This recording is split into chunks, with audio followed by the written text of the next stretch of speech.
Bonjour, dans cette vidéo, je vous présente les grandes lignes de la théorie de l'attachement qui a été développée dans la deuxième moitié du XXe siècle par John Bowlby et Mary Ainsworth. Alors voici la carte mentale en question concernant cette théorie de l'attachement, laquelle théorie a été, comme je viens de le dire, développée dans la deuxième moitié du XXe siècle et elle a commencé à être développée donc par John Bowlby dès la fin des années 1950. Bowlby était un psychiatre et psychanalyste et il a travaillé avec Mary Ainsworth qui a déployé cette théorie. Mary Ainsworth était, elle, une psychologue du développement. Partons d'une idée de base qui est relativement contre-intuitive, qui est celle-ci, qui est que s'attacher, en fait, c'est ce qui va permettre à l'enfant de s'ouvrir sur le monde et c'est ce qui va lui permettre d'acquérir de l'autonomie. Donc nous allons explorer ces idées dans ce troisième point, cette troisième branche de cette carte, en évoquant l'existence de plusieurs systèmes, un système peur-alarme, un système d'attachement, un système d'exploration et nous évoquerons ensuite la notion de base sécurisante. Commençons avec l'observation suivante qui est que le bébé humain ne peut pas survivre seul. Il n'en a ni les capacités physiques ni les capacités mentales.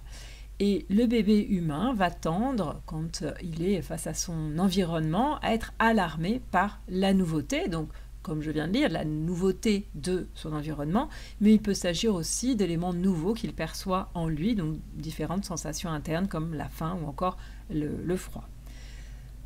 Dans un premier temps, donc, la nouveauté peut générer de la peur chez le bébé. Mais dans un deuxième temps, il va réaliser un apprentissage et ces éléments, d'abord nouveaux, vont peu à peu être connus, si bien que quand il sera de nouveau en face de ces éléments, eh bien, sa réaction d'alarme et de peur disparaîtront. Ce comportement de peur, ce comportement d'alarme du bébé résulterait d'une sélection naturelle, c'est-à-dire qu'il s'agit là de comportements déterminés génétiquement, ce qu'on appelle plus communément des comportements innés.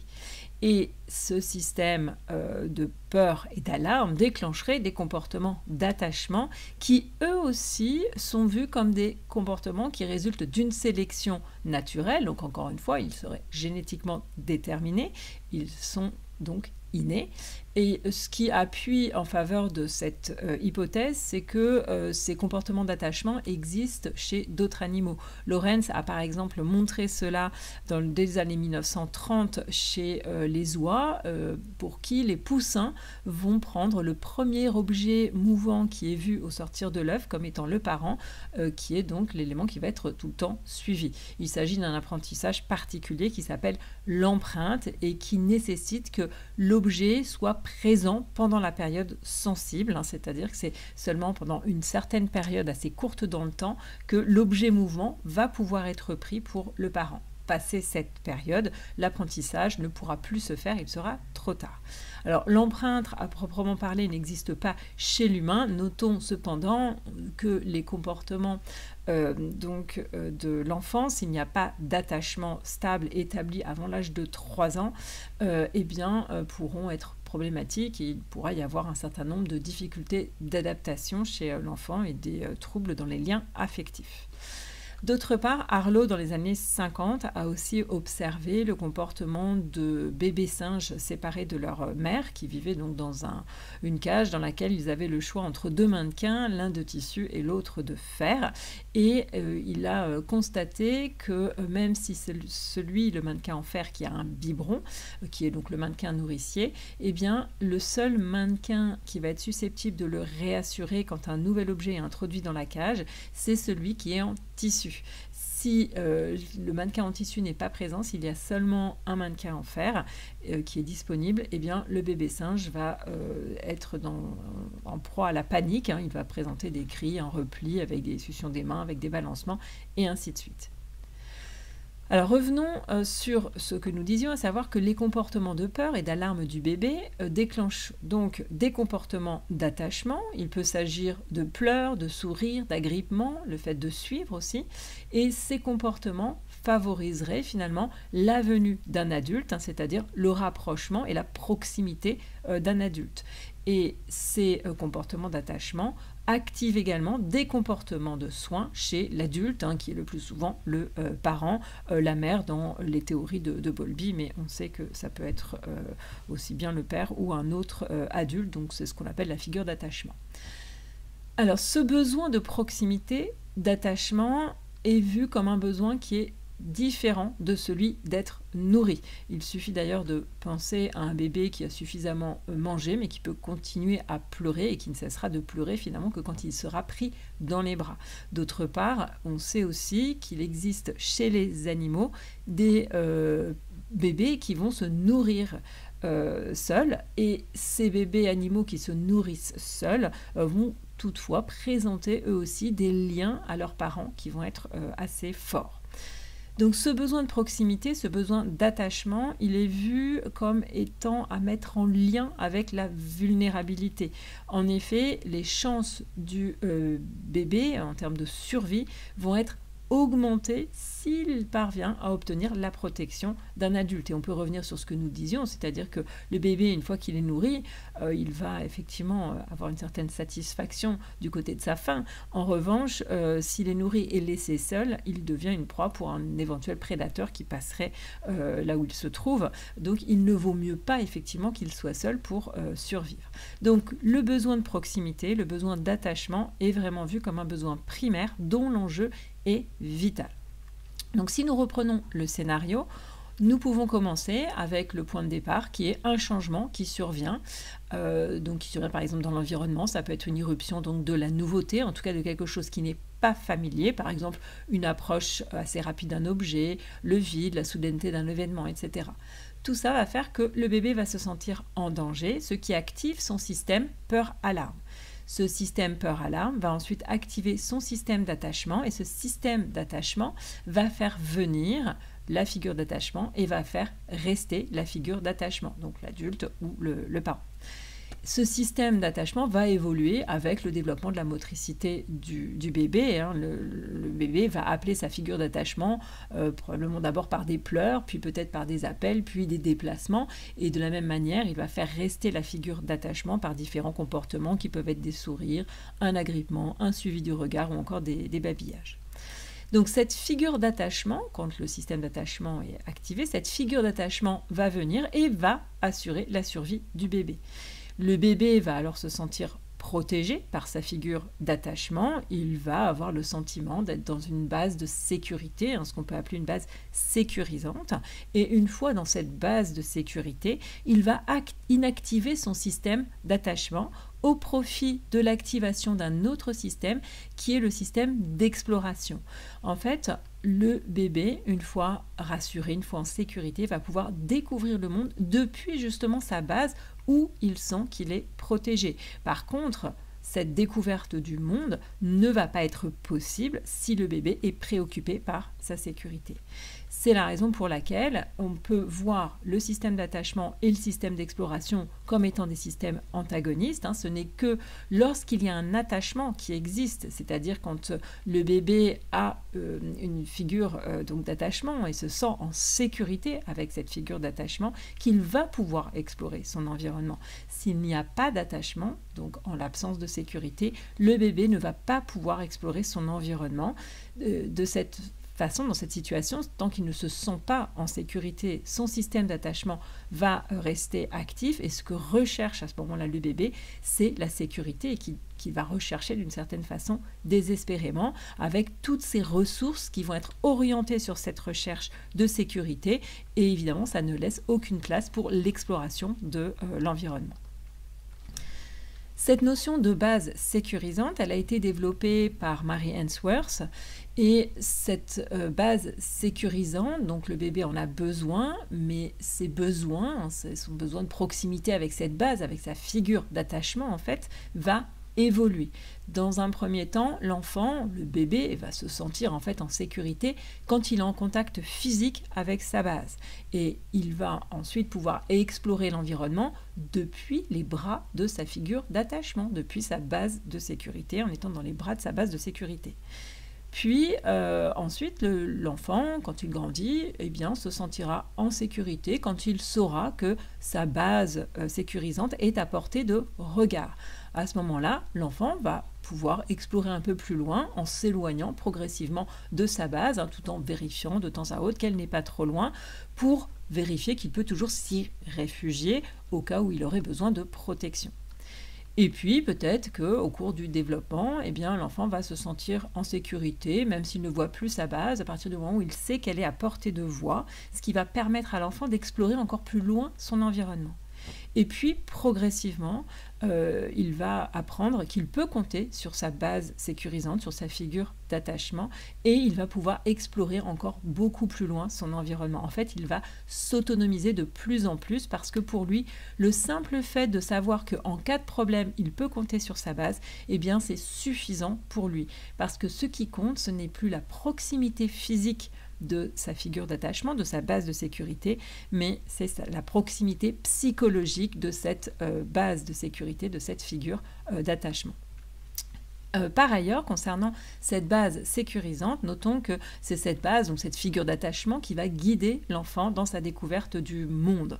En fait, en présence d'un objet inconnu, nouveau, donc en présence d'un individu inconnu, si la base de sécurité, si la figure d'attachement, si le parent a une expression affolée, l'enfant va comprendre la dangerosité de l'élément, son système peur-alarme va s'activer, cela active son système d'attachement et il va appeler ou retourner vers sa base et il va cesser son exploration.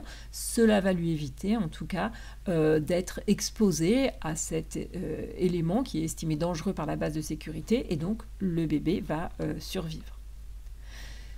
Si au contraire, lorsque le bébé observe quelque chose de nouveau et que son parent a une expression de confiance, l'enfant va comprendre que l'élément nouveau n'est pas dangereux. Donc son système peur-alarme ne s'active pas et l'enfant va pouvoir continuer son approche, son exploration. Donc l'enfant, on peut dire qu'il explore le monde en étant de plus en plus loin de sa base de sécurité. Si on schématise un petit peu ce qui se passe, l'enfant va d'abord explorer dans un premier temps sa figure d'attachement. Dans un deuxième temps, il va explorer le monde extérieur, mais en étant accompagné par sa figure d'attachement. Et ce sont les comportements de sa figure d'attachement qui vont ouvrir ou non l'enfant sur le monde, lui donner plus ou moins d'autonomie finalement.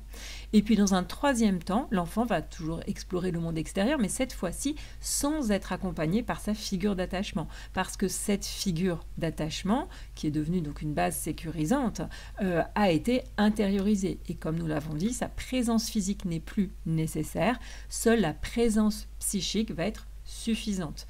Ce sera suffisant en tout cas pour l'enfant pour qu'il puisse explorer le monde en se sentant en sécurité parce qu'il sait que même si des difficultés surviennent, il sait qu'il dispose d'un refuge.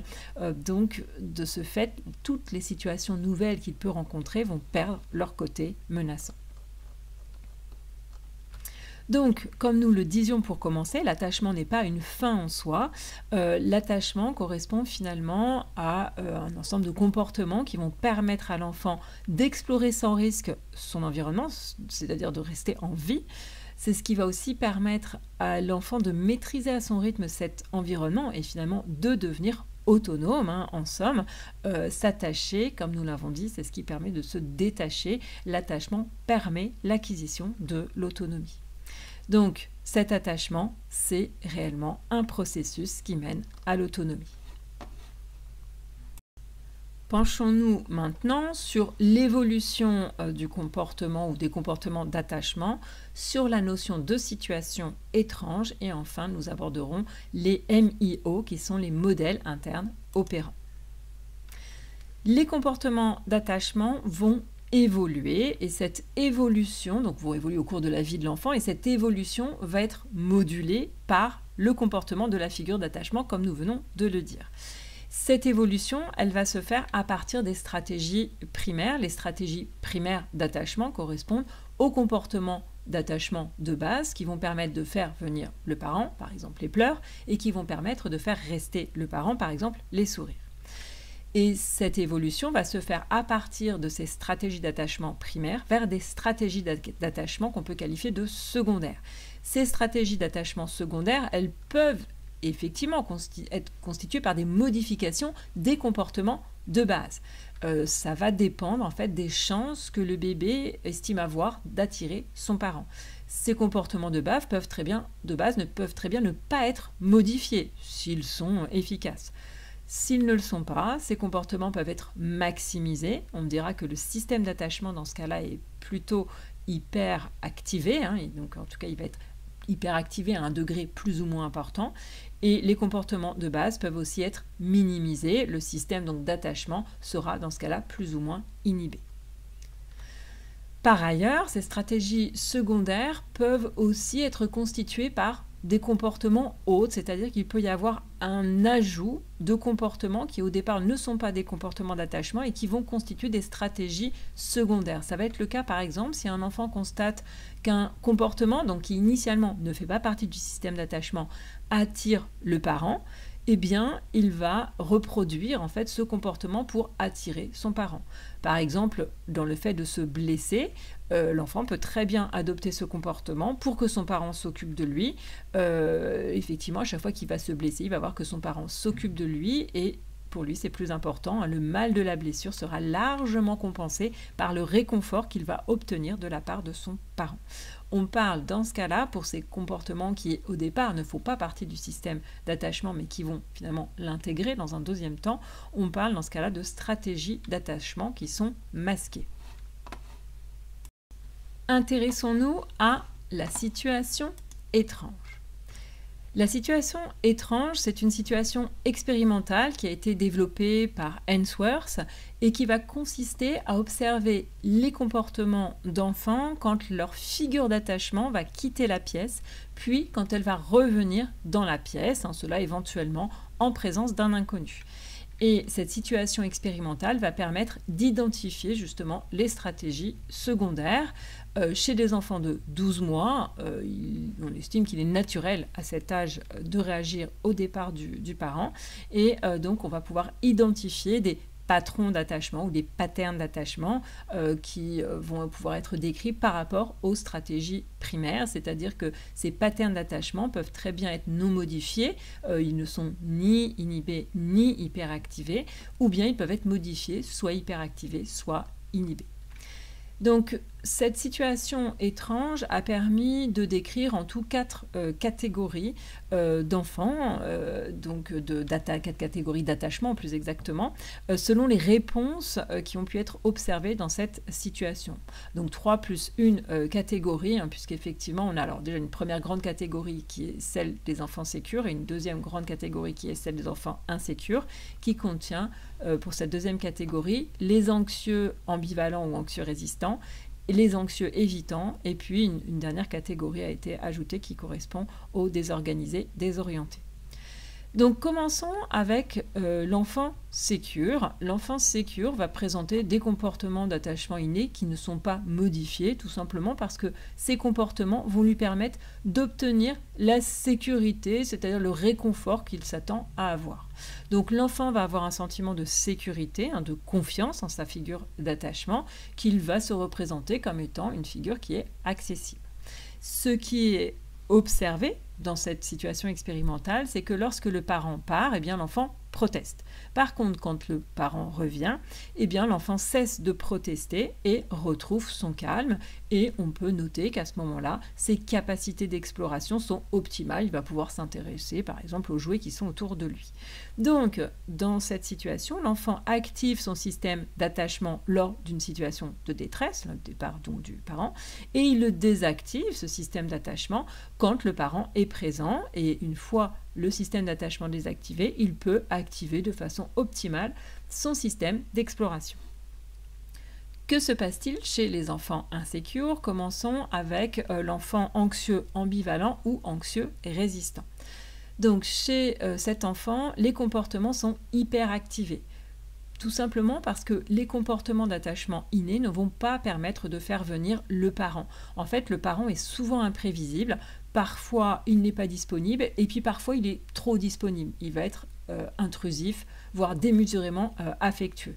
D'une certaine façon, les parents de ces enfants sont souvent décrits comme étant des parents qui cherchent plutôt à satisfaire leurs propres besoins d'attachement plutôt que les besoins d'attachement de leur enfant. En fait, le parent ne joue pas vraiment son rôle de parent, il attend plutôt que son enfant, son propre enfant le comble, que son enfant lui donne l'importance qui ne lui a pas été donnée par ses propres parents. Donc, ces enfants vont apprendre à accentuer en fait leurs manifestations de détresse. Ils vont même apprendre à produire des manifestations de détresse en l'absence de stress véritable, parce qu'ils savent que le parent, il va à ce moment-là pouvoir répondre de façon prévisible. En fait, je disais, les parents sont imprévisibles. Par contre, quand l'enfant est effrayé, le parent va répondre à ce moment-là de façon prévisible. Donc l'enfant va apprendre à détecter des stimulations de son environnement qui sont alarmantes, plus exactement des stimulations qui ne sont pas véritablement alarmantes, mais d'une certaine manière, il va apprendre à s'effrayer, à avoir peur de certaines choses pour pouvoir développer les comportements qui vont attirer son parent. Donc, ce qui est observé dans la situation étrange, c'est que lorsque le parent part, eh bien, l'enfant proteste vivement contre le départ de l'enfant. Et quand le parent revient, eh bien, le calme ne va pas être retrouvé. En fait, l'enfant semble fâché contre le parent qu'il a abandonné et il est assez ambivalent. C'est-à-dire qu'il est à la fois en colère contre le parent qu'il a abandonné en partant et il a en même temps le désir intense d'être réconforté. Donc c'est pour ça qu'on dit qu'il est ambivalent ou encore résistant parce qu'il recherche le contact en même temps qu'il refuse ce contact. Chez ces enfants, les capacités d'exploration ne seront pas optimales parce que l'enfant est tout simplement perpétuellement focalisé sur son parent et pas sur l'exploration de son environnement. En fait, il n'a pas de base de sécurité optimale. Donc, finalement, si on résume ce qui se passe dans cette situation, en fait, l'enfant suractive son système d'attachement lorsqu'il est en situation de détresse, situation de détresse qu'il apprend à générer, et l'enfant a des difficultés pour désactiver son système d'attachement quand le parent est présent, si bien qu'il reste focalisé sur son parent et il a des difficultés pour activer son système d'exploration pour les mêmes raisons, parce qu'il reste focalisé sur son parent. Donc, ses capacités à explorer sont loin d'être optimales. Pour ce qui est de l'enfant anxieux évitant, chez lui, les comportements innés sont inhibés. Pour quelle raison? Bien tout simplement parce que les comportements innés ne permettent pas de faire venir le parent. Et au contraire, les comportements innés vont mener au rejet par le parent, qui est un parent qui peut avoir tendance à être rejetant, à être peu spontané, voire à éprouver de l'aversion pour le contact physique.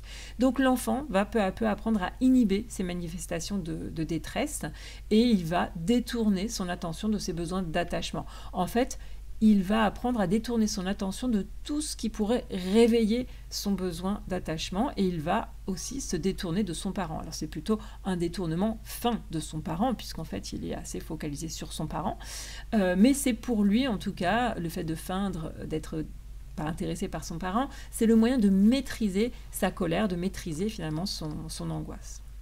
Donc ce qui est observé dans la situation étrange, c'est que lorsque le parent part, eh bien, l'enfant semble indifférent, du moins en apparence, et quand le parent revient, eh bien, l'enfant va rester indifférent, toujours en apparence. Et même l'enfant peut sembler éviter le parent. Donc je reviens sur le fait que c'est en apparence qu'il est indifférent, c'est une fausse indifférence et on peut le montrer si on fait quelques mesures chez ces enfants, des mesures de paramètres qui indiquent un certain degré de stress chez l'enfant. On voit que le taux de cortisol et le rythme cardiaque sont bien plus importants que chez l'enfant secure, chez qui justement ces paramètres n'évoquent pas le stress. Alors qu'ici, chez cet enfant, ces paramètres évoquent qu'effectivement l'enfant vit un stress. Alors évidemment, cet enfant va avoir des capacités d'exploration qui ne vont pas être optimales. On note que l'enfant, il donne de l'extérieur, on a l'impression qu'il porte une attention constante aux objets qui sont présents, mais ce n'est pas une réelle exploration. Ça prend un caractère un peu forcé, c'est-à-dire qu'il n'y a pas d'intérêt réel, il n'y a pas d'intérêt authentique pour l'environnement. L'environnement va plutôt être utilisé comme un distracteur pour pouvoir se détourner du parent, en fait pour masquer sa dépendance à son parent. Et du reste, là aussi, si on fait des mesures, on note que normalement, lors du jeu, chez un enfant sécure, on voit une décélération du rythme cardiaque. Ici, ce n'est pas le cas. Il n'y a pas de décélération du rythme cardiaque, c'est-à-dire qu'il y a un stress qui persiste lors du jeu chez ces enfants parce qu'ils ne sont pas réellement investis dans cette découverte en fait des jeux. Donc, l'enfant n'a effectivement pas de base de sécurité optimale, si bien que si on fait le bilan, on peut dire que cet enfant va être centré sur l'inhibition donc de son système d'attachement, qui pour lui donc est une attitude vraiment défensive, qui va lui permettre de masquer sa dépendance en lui permettant à la fois de se ménager lui-même en détournant son attention de ses besoins d'attachement. C'est pour lui le moyen à la fois donc de tolérer le conflit qui existe entre son désir de réconfort et puis le fait qu'il sait qu'il va être déçu par son parent. C'est moyen aussi de tolérer le fait que son désir de réconfort est ignoré justement par son parent, et c'est moyen de tolérer sa colère, hein. Donc l'évitement ici est vraiment une défense. Par ailleurs, le fait de détourner son attention de ses besoins d'attachement, eh bien, en réalisant cela, l'enfant apprend finalement à ne plus tenir compte de ses émotions, si bien que lorsqu'il y a une situation de détresse, eh bien, il peut se détourner de la relation parce que justement, il a mis ses émotions de côté. Donc, cette attitude défensive, elle lui permet de se ménager lui-même et elle lui permet aussi de ne pas braquer son parent contre lui en ne lui demandant pas de rapprochement, ce qui va malgré tout lui permettre d'obtenir un certain degré de proximité avec son parent et d'optimiser malgré tout les soins dont il peut faire l'objet. Donc cet enfant, lui aussi, va avoir des difficultés à activer de façon optimale son système d'exploration. Pour ce qui est des enfants désorganisés, désorientés, eh bien, chez eux, les comportements innés se désorganisent, c'est-à-dire qu'ils ne sont pas véritablement hyperactivés ni inhibés, ils sont désorganisés. Ces enfants faisant face à des parents qui ont eux-mêmes des comportements désorganisés, c'est-à-dire un parent qui va faire peur au lieu d'apporter du réconfort, par exemple. Et l'enfant se retrouve face à un problème paradoxal, puisqu'il s'attend à ce que son parent le réconforte et le protège, mais en même temps, son parent est une source de peur. Donc l'enfant ne peut même pas choisir d'adopter l'une ou l'autre des stratégies d'hyperactivation ou d'inhibition. Chez la stratégie des anxieux ambivalents n'est pas possible parce que le parent provoque de la peur, et les stratégies des anxieux évitants ne sont pas possibles non plus parce que l'évitement n'est pas possible dans la mesure où il ne peut pas fuir, il ne peut pas non plus complètement détourner son attention de son parent parce qu'il ressent une menace du danger qui provient de son parent lui-même. Donc ce qui est observé lors de la situation étrange, ce sont des attitudes qui sont contradictoires, qui sont incompréhensibles et qui témoignent d'un conflit entre, d'une part, la recherche du contact et l'évitement du contact. Par exemple, l'enfant peut s'agripper aux parents mais détourner son regard du parent. Il peut pleurer lors du départ du parent sans tenter d'essayer de se rapprocher du parent, par exemple. En tout cas, voilà, ces attitudes contradictoires témoignent d'une appréhension, d'une peur en fait qui existe chez l'enfant, qui peut aller jusqu'au point que l'enfant peut se figer. Donc, chez ces enfants, ce n'est pas que le système d'attachement qui est désorganisé, c'est également le système d'exploration qui est désorganisé. Terminons par une remarque qui correspond à ce qui se passe chez le parent, c'est-à-dire que la façon dont le parent a lui-même intégré ses propres expériences d'enfant, eh bien, cela va influencer l'évolution des stratégies d'attachement de l'enfant. Quand le parent a accepté son passé, il ne va pas se sentir menacé par la détresse de son enfant. Et même si cette détresse de l'enfant fait ressurgir en lui différents souvenirs, pas forcément agréables. Donc, puisqu'il a accepté son passé, puisqu'il ne se sent pas menacé par la détresse de son enfant, il va pouvoir répondre à toutes les émotions de son enfant. Dans ce cas-là, le parent peut être qualifié de sécure. Par contre, si le parent n'a pas accepté son passé, à ce moment-là, il va se sentir menacé dès que son enfant va exprimer de la détresse, parce que ça va faire ressurgir chez le parent des souvenirs désagréables, et le parent ne sera pas en mesure de répondre à toutes les émotions de son enfant. Le parent pourrait être qualifié dans ce cas-là de parent insécure. Terminons avec la notion de mio, c'est-à-dire la notion de modèle interne opérant. Notons que les réponses que l'enfant a reçues de sa figure d'attachement, lorsque l'enfant a lui-même activé son système d'attachement, eh bien, ces réponses vont mener l'enfant à élaborer des modèles de relations. Ces modèles de relations, ce sont eux qu'on appelle les MIO, c'est-à-dire les modèles internes opérants. Internes parce qu'il s'agit de modèles internes, de modèles mentaux, qui sont des modèles de soi et des modèles d'autrui, et de modèles opérants parce qu'ils vont jouer un rôle de guide pour l'enfant, notamment en situation relationnelle. Là, on peut dire que ce sont des modèles qui opèrent, c'est-à-dire qui agissent dans la vie de l'enfant, lui permettant tout simplement d'ajuster sa façon de percevoir la situation, sa façon de comprendre le comportement d'autrui, sa façon d'anticiper le comportement d'autrui, sa manière aussi d'adapter ses comportements. Donc finalement, ces MIO vont influencer les interactions entre l'individu et son environnement relationnel. Donc les MIO, on peut dire qu'il s'agit de représentations qui sont construites à partir des interactions précoces et qui sont des représentations sur lesquelles l'individu va s'appuyer pour appréhender toutes les situations qu'il va être amené à rencontrer dans sa vie et plus spécifiquement les situations d'interaction sociale. On peut dire que les MIO sont des sources d'analogie. Dans sciences cognitives, on va dire que on parle de fonctionnement cognitif en fait par analogie quand un individu va appréhender une nouvelle situation en l'analysant, en l'appréhendant comme étant une situation qu'il a déjà vécue dans le passé. Et une fois de plus, on peut dire que l'individu donc s'appuie sur ces interactions précoces, c'est-à-dire ce sont les situations vécues dans le passé, pour appréhender les situations nouvelles qu'il rencontre dans sa vie, voilà, qui sont donc ces situations nouvelles.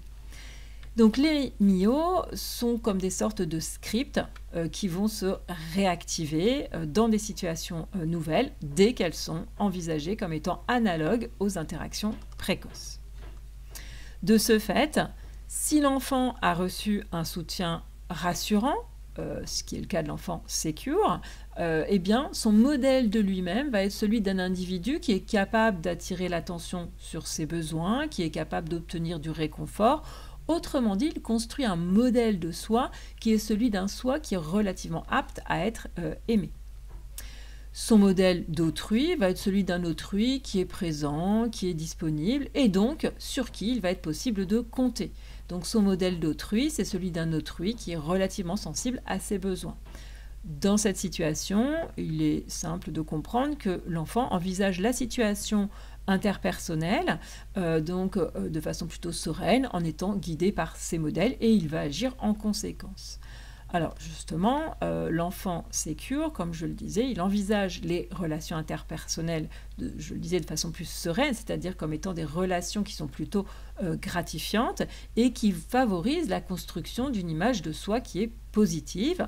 Alors c'est à la fois l'image de soi qui va être positive, ça va donner à cet enfant de bonnes assises narcissiques et puis une bonne confiance en lui-même, et ça va aussi lui permettre de construire une image positive d'autrui, il va avoir confiance en autrui.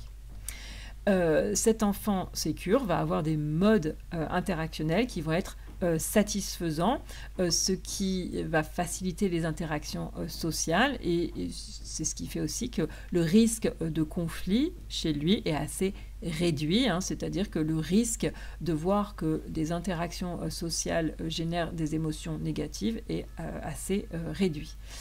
Donc tous ces éléments font que l'enfant vit ces interactions sociales comme étant des sources de confiance en l'avenir. Chez l'enfant qui n'a pas reçu un soutien rassurant, donc chez l'enfant insécure, dans les grandes lignes, on peut dire que son modèle de lui-même est celui d'un individu qui n'est pas capable d'attirer l'attention sur ses besoins, qui n'est pas capable d'obtenir du réconfort. Donc son modèle de soi va être celui d'un soi qui est peu apte à être aimé.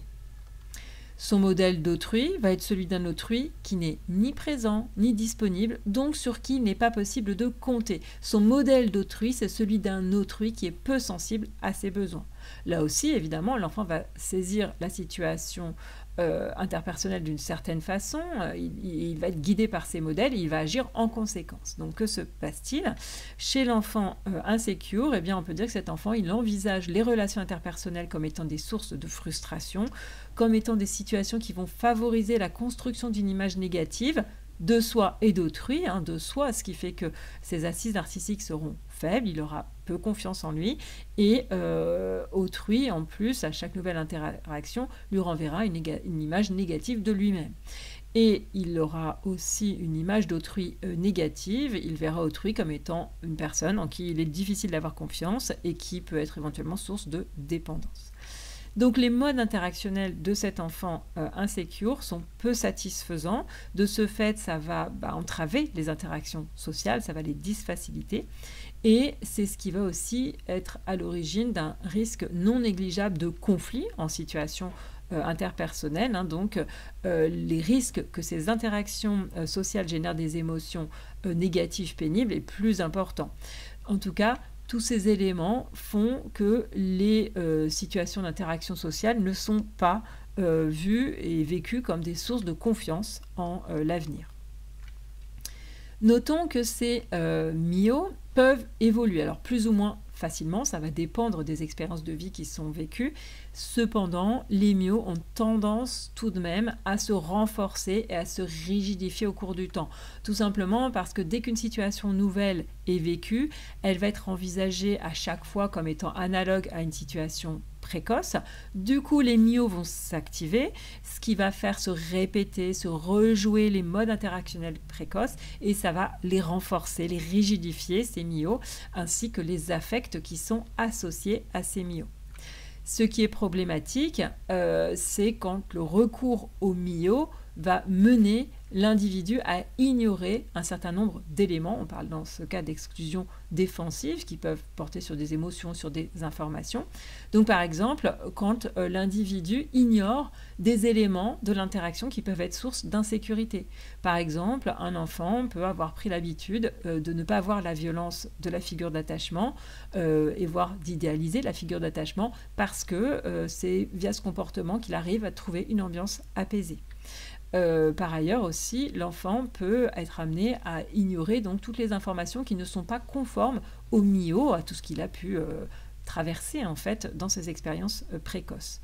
Donc tout ça va faire que ça entrave l'évolution des MIO, c'est-à-dire le développement de nouvelles perceptions et de nouveaux comportements. Donc ça crée une certaine rigidité. Donc ce que nous venons de mentionner est typique chez l'enfant insécure, puisque l'activation chez l'enfant insécure des MIO va le contraindre à une certaine répétition des modes relationnels précoces et ça va être source de constantes erreurs d'attribution. En fait, dès qu'il y a une interaction relationnelle, le soi est d'emblée vu comme inapte aux relations, autrui est d'emblée vu comme un individu sur qui ne pas compter, donc le monde va finalement être envisagé de façon assez rigide, les MIO ne vont pas pouvoir évoluer et le risque de réaction inadaptée va être évidemment plus grand, tout comme le risque que ces enfants développent des troubles, en particulier des troubles relationnels.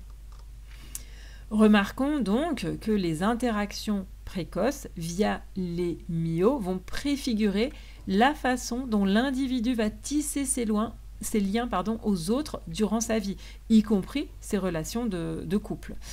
Mais notons cependant que si les relations de l'individu sont guidées par les MIO, même s'ils ont un certain degré de rigidité, alors qu'il va être plus ou moins grand, les MIO restent toutefois susceptibles d'évoluer, ce qui permet finalement, dans ce cas-là, à l'individu de voir ses relations aux autres qui vont pouvoir à leur tour évoluer.